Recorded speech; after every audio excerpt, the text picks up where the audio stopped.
মঙ্গলবার দিনকা আমি হলাম কষাই কাজ করি, দ্বিতীয়ত যদি কাজ না থাকে আমি এখান থেকে অটো নিয়ে চালাই।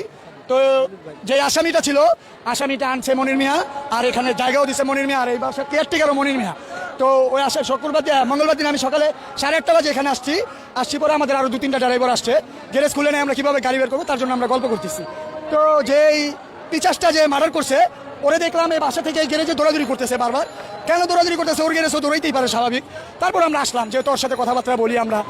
আয়সা বললাম কী হিসেবে ভাই দৌড়াদৌড়ি? তো আয়সা দেখলাম সে এতটুকু একটা ছুরি গ্যান্ডিং মেশিন দিয়ে তো গ্যারেজের ভিতরে ঘষতেছে, মানে একদম চকচকে সাদা করে ফেলছে ছুরিটাকে, মানে এরকম পরিমাণে ধার দিছে মানে ওটা কার আঙ্গুলে লাগলেও পড়ে যাবে।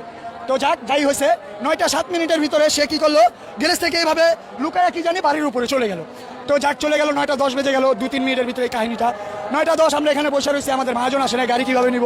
তো আমরা বসে থাকতে 9:45 বাজে তখন যেই বাচ্চার মা খোঁজাখুঁজি করতেছে, আমাদের নিচে এসে জিজ্ঞেস করছে আপনার ভাস্তি কি এখানে গেছে? বললাম না, ও তো নিচে নামে না, ও তো উপরেই থাকে।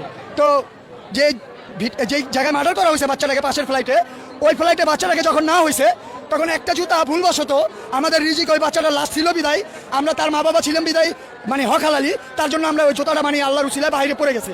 তো বাচ্চার মা খুঁজতে খুঁজতে দেখলো কি একটা জুতা ওই দুয়ারের বাইরে পড়ে গেছে। বাচ্চার মা ভাবলো পাশের ফ্লাইটে যেতেই পারে, স্কুলে যাবে না, তার জন্য বাহানা দিয়ে। তো ভাইয়া ও ফ্লাইটটার ভিতরে টোকাটুকি করছে বাচ্চার মা প্রায় 20 মিনিট টোকাটুকি করার পরে কোনো সারা নাই, শব্দ নাই, ভিতর থেকে লাগানো। তো বাচ্চার মা আমাদের নিচে এসে 3-4 জনকে ডাক দিল পরে আমরা সাপাল নিয়ে মনির মিয়ার আরেকটা এই যে ম্যানেজার রাখছে ওইটাকে নিয়ে আমরা সাপাল নিয়ে উপরে গেলাম। উপরে গিয়ে আমরা দরজাটা ভাঙার চেষ্টা করলাম। আমরা দরজাটা এক পর্যায়ে ভাঙতে পারলাম না, 2-3টা সিটকারি লাগানো ছিল।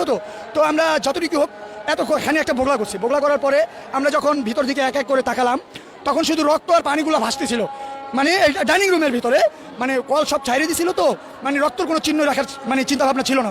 তো লাস্টে আমরা যখন ঢুকলাম দরজাটা খোলার পরে তারও 7-8 মিনিট পরে খুলছে, আমরা ওখান থেকে গ্যান্ডিংয়ের হাউস পেয়েছি রুমের ভিতর থেকে। গ্যান্ডিংয়ের হাউসটা এই কারণেই পেয়েছি, রুমের ভিতরে অন্য কোনো কাজ হয় নাই, হয়েছে শুধু গ্রিলটা কেটে আসামিটা পলায় যাবে, তারপরে আসামির স্ত্রী গেটটা খুলবে, এই হিসেব তাদের পরিকল্পনা। আর তাদের দ্বিতীয় পরিকল্পনা ছিল গ্যারেজ থেকে তারা ব্যাটারির বাক্স নিয়ে গেছে 4টা। ব্যাটারির বাক্সতে আমাদের বাচ্চা তো ছোট, আমাদের 8 বছরের 7 বছরের রাইসা কত বড় হতে পারে, ছোট একটা বাচ্চা, তারে যদি 3 পিস করে ওই 3টা বাক্সর ভিতরে ভরে নিতে পারবে।